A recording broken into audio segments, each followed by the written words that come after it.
안녕하세요 여러분. 아트월드 21 TV입니다.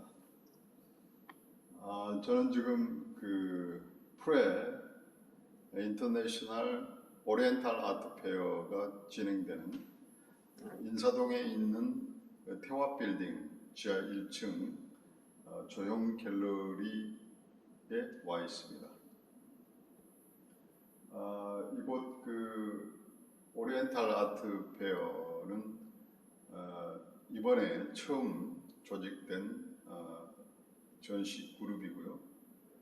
이번 계기를 통해서 내년에 국내와 아랍에미레이트 두바이에서 전시회를 개최하려고 하는 그런 준비 개념의 전시회입니다. 그래서 이번에 참여한 작가분들 작품들을 한번 조금 디테일하게 소개해 드릴까 합니다. 한 번에 한 3번 정도 촬영을 해서 한 분 한 분 이렇게 디테일하게 한번 소개해 드리도록 하겠습니다.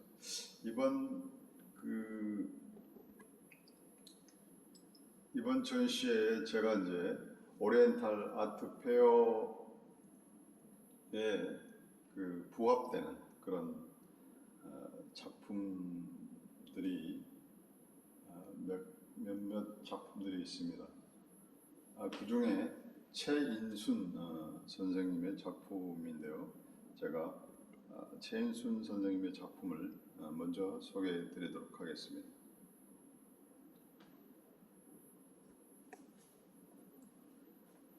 먼저 전체적으로 이렇게 한번 보도록 하겠습니다.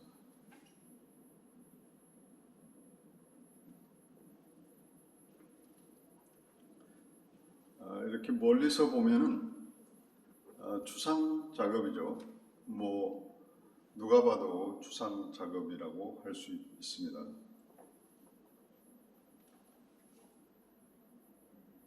기하학적 어떤 문양들 또 어떤 선의 그런 형식들이 추상 작업이라고 해야 되겠죠. 그런데 이분의 작품은 아주 섬세하게 추상 작업을 붓터치로 이렇게 촘촘하게 작업을 했다는 겁니다.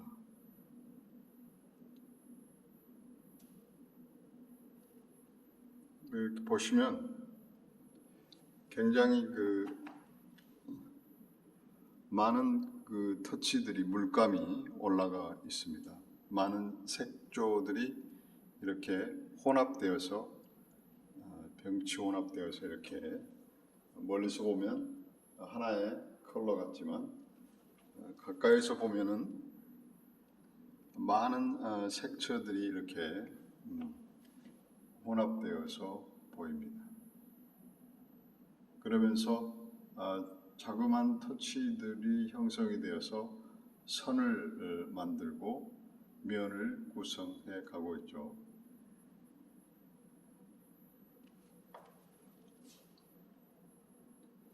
근데 이분 최인순 선생님의 말에 의하면 이분이 중동권에서 아랍 쪽의 언어를 전공을 해서 공부를 하셨다고 합니다.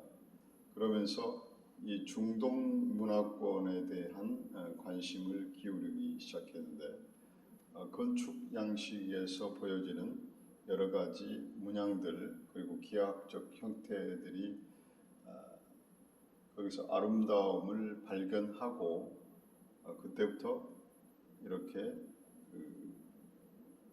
이런 작업들을 시작했다고 합니다. 지금 보여지는 이런 조형은 건축의 어떤 문이나 또는 천장의 보여지는 그런 이미지들을 차용해서 작업을 한 것 같습니다. 그런데 이제 이분의 특징은 어떤 기하학적 추상적인 형태를 이렇게 어떤 선으로 이렇게 하지 않고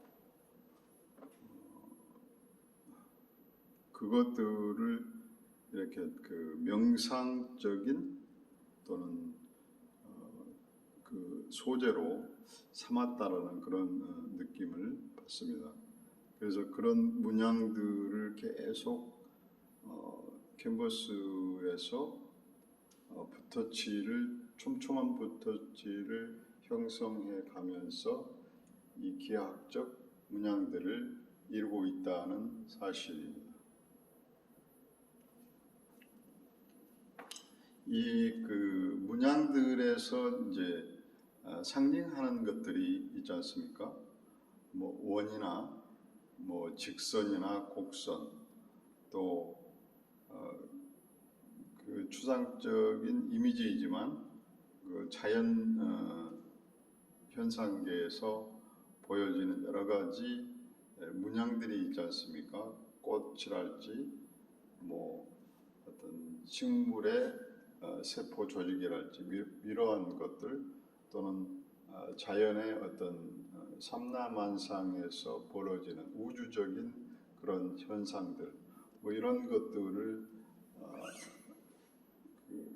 추상적인 내용 안에서 그런 것들을 상징할 수 있겠죠.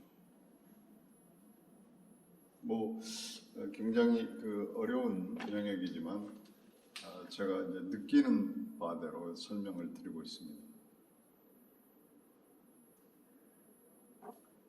이 작품은 옆에 있는 작품과 비슷하게 작업을 했는데, 이 작품도 백호인 작업입니다. 백호로서 되게 큰 작업이죠.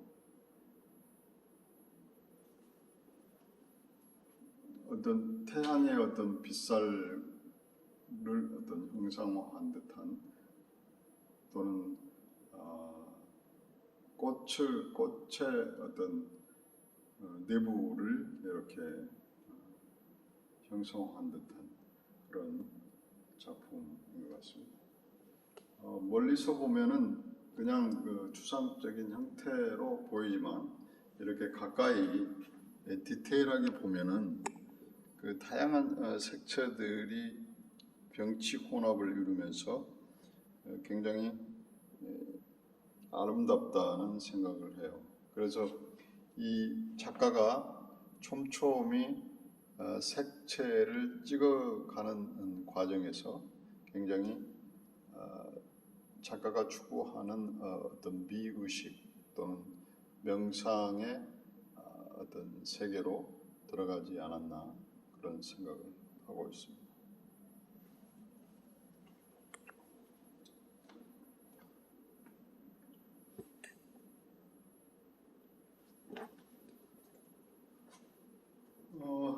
이런 이슬람권의 문화들이지만, 이것도 일종의 어떤 이슬람권도 어떤 동양 문화권에 편입해서 생각해 본다면, 이런 문양들이, 이런 표현들이 동양의 아름다움을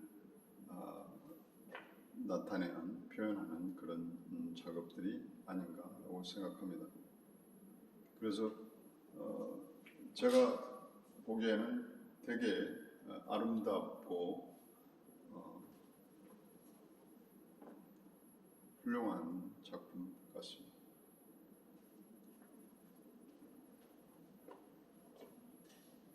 뭐 카페트에 보면 이런 문양들이 보이는데, 그런 문양들을 그냥 이렇게 그리지 않고, 그 문양들의 어떤 인상파적인 색채를 또는 빛을 부여해서 이 문양들이 어떤 추상적 이미지를 갖추면서 이 추상적 이미지들이 어떤 생명을 부여받은 듯한 그런 작품인 것 같습니다.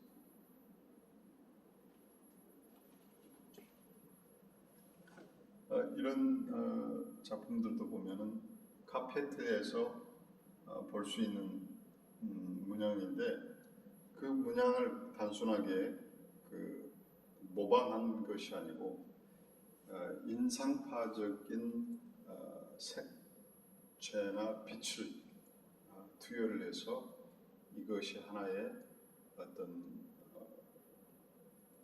풍경화처럼 담아내고 있다는 데 의미가 있다고 생각합니다.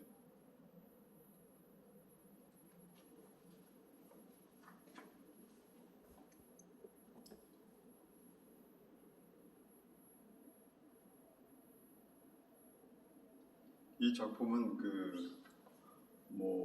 불교의 만다라 그런 느낌도 나고 인도의 어떤 명상을 위한 그런 작품 같기도 합니다.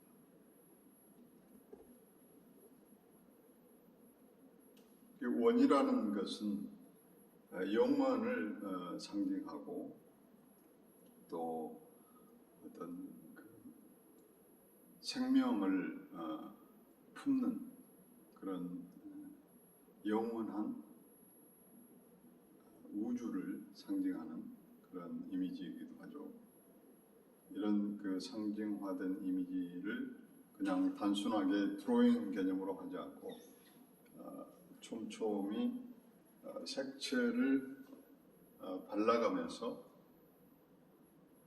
혼합시켜서 인상파적인 색채와 빛을 부여했다는 데서 이 작품의 의미가 있다라고 할 수 있겠습니다.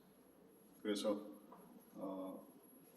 보는 사람으로 하여금 명상적 호흡으로 들어가고 또 편안한 느낌을 갖게 합니다. 제가 이 작품을 보았을 때 아름답다라는 생각을 했습니다.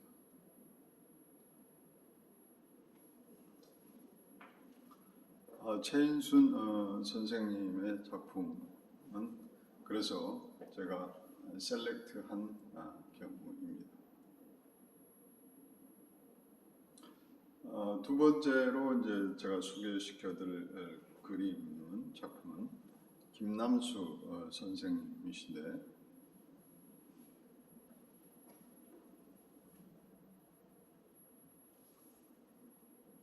이분은 추상 회화를 주로 하셨다고 하는데 이렇게 멀리서 보면은 풍경을 그린 듯한 작품인데 이렇게 또 가까이서 보면은 추상적인 내용이 들어가 있습니다.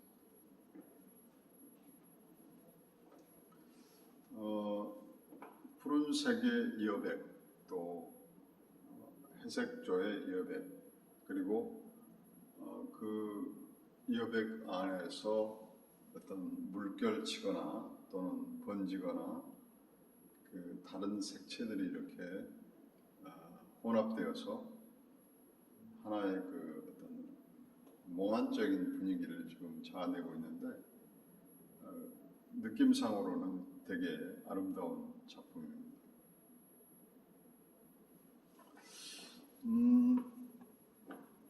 이분의 이제 최근 작업들 중에 특징이 뭐냐면 이런 반복적인 패턴을 계속 쓰고 있다는 겁니다.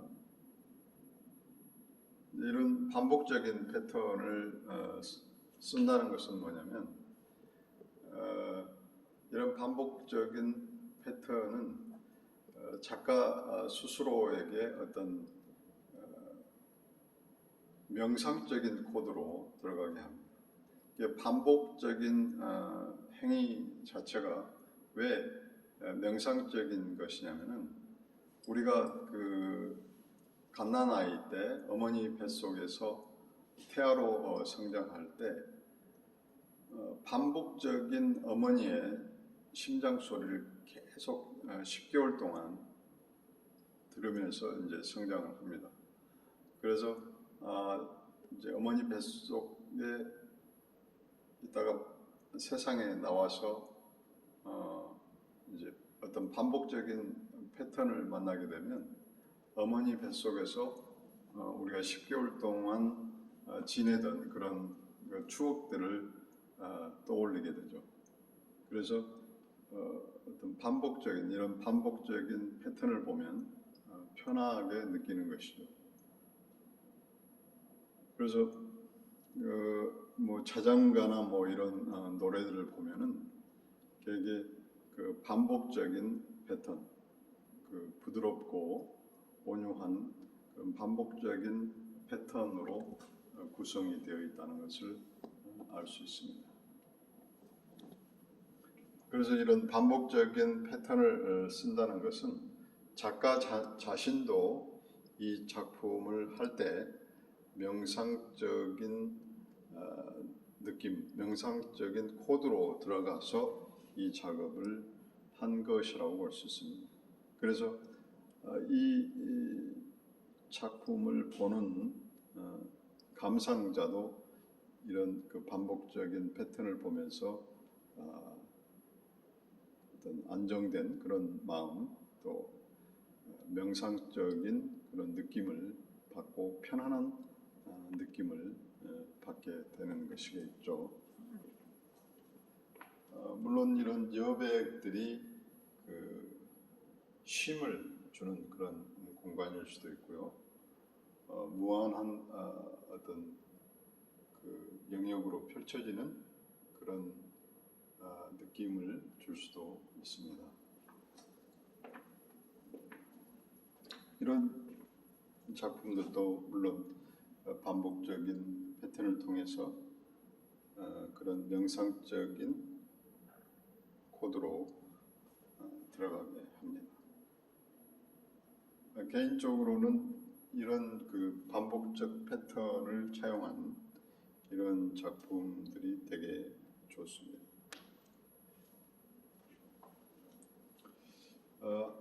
한 가지 이제 제 개인적으로 느끼는 것은 이제 너무 표면이 밋밋하다 보니까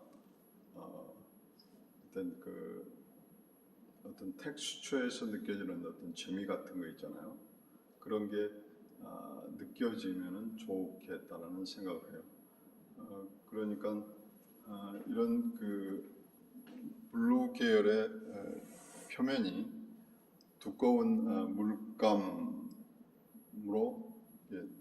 그 칠해져 있다면 그 마띠에르에 대한 어떤 느낌이 감상자로 하여금 재미있다라는 그런 느낌을 받을 수 있겠죠. 콜렉터들이 좋아할 만한 작품들이 그런 마띠에르가 느껴지는 그런 두터운 질감을 좋아한다고 하는데 아마 작가분이 이 그 영상을 보신다면 참고하시기를 바랍니다.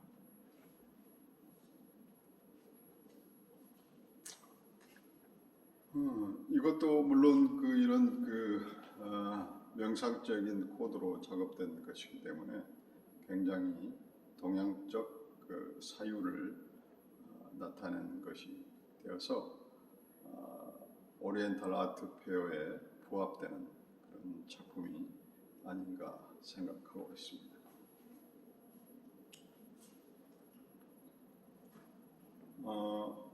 뭐 이렇게 이제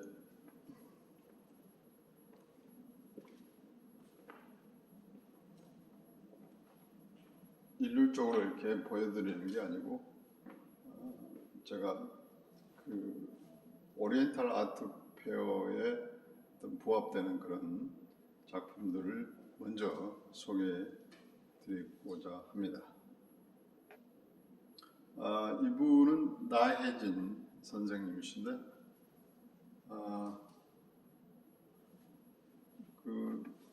이 작가님의 말을 들어보니까 나팔꽃을 형상화해서 이렇게 작업을 하셨다고 합니다. 주제가 나팔꽃입니다.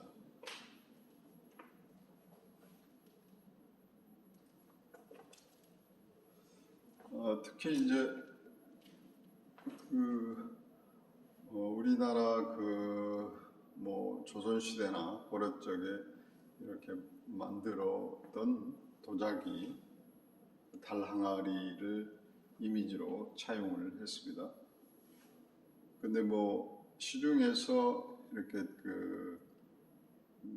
도자기를 많이들 그리고 있는데, 그것은 어느 작가 중에 달 항아리를 그려서 외국에서 전시를 했는데, 그 전시가 그 작품이 빌 게이츠 재단의 한 점이 소개되고 소장이 되었다라는 이야기였습니다. 그래서 그분의 작품이 어떤 많은 화랑들이나 콜렉트들이 어떤 투자 가치로 계속 매입을 하고 있는 것 같아요. 물론 그분의 작품은 어떤 도자기가 가지고 있는 어떤 이미지나 상징성으로 봐서 그런 작업을 발견했다 또는 발명을 했다라는 관점에서 보면 어떤 독창성이 있죠.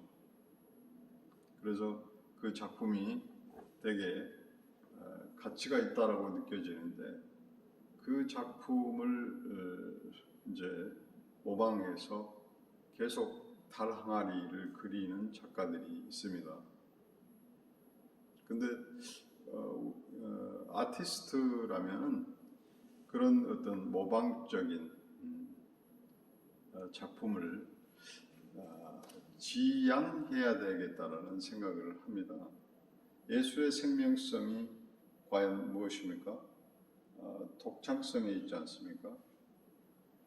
독창적이지 않으면 예술로서의 가치가 없는 거라고 저는 생각하는데, 그냥 장식적인 개념의 작품밖에 될 수 없죠.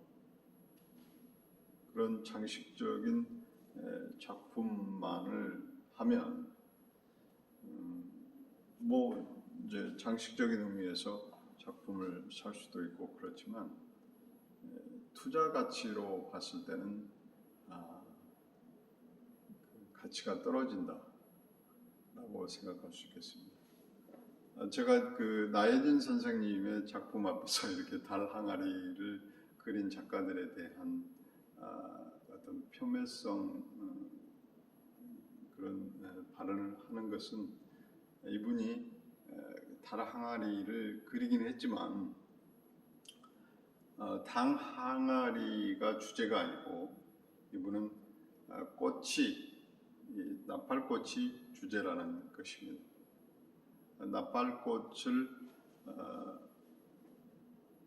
강조하기 위해서, 그 아름다움을 돋보이게 하기 위해서 달 항아리를 이렇게 차용했다는 것을 볼 수 있는데, 그런 의미에서 어떤 나혜진 선생님의 작품은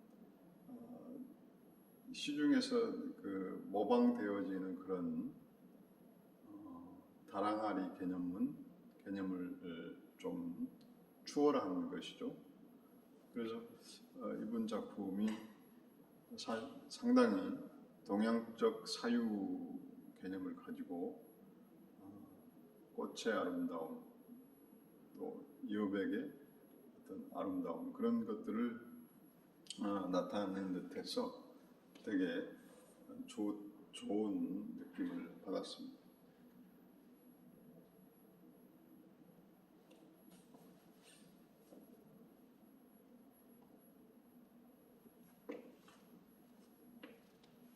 굉장히 그 장식성도 있을 뿐만 아니라 작품성도 보여집니다.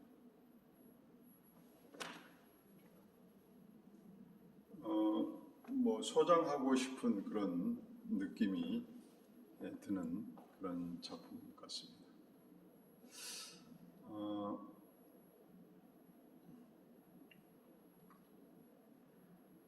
이제 그 세 명의 작가분들을 이렇게 소개해 드렸으니까 이제 조금 텀을 두고 이제 두 번째로 영상을 촬영해 보도록 하겠습니다. 아무튼 지금까지 시청해 주셔서 감사드리고요. 우리 아트월드 21 TV가 이제 100명을 넘었습니다. 그래서 제가 100명이 넘은 이 시점에서 하나의 이벤트를 해야 되지 않겠습니까? 이벤트를 준비하고 있으니 기다려 주십시오. 아무튼 구독과 좋아요를 눌러주시면 제가 좀 더 의욕을 가지고 컨텐츠를 올리도록 하겠습니다. 감사합니다.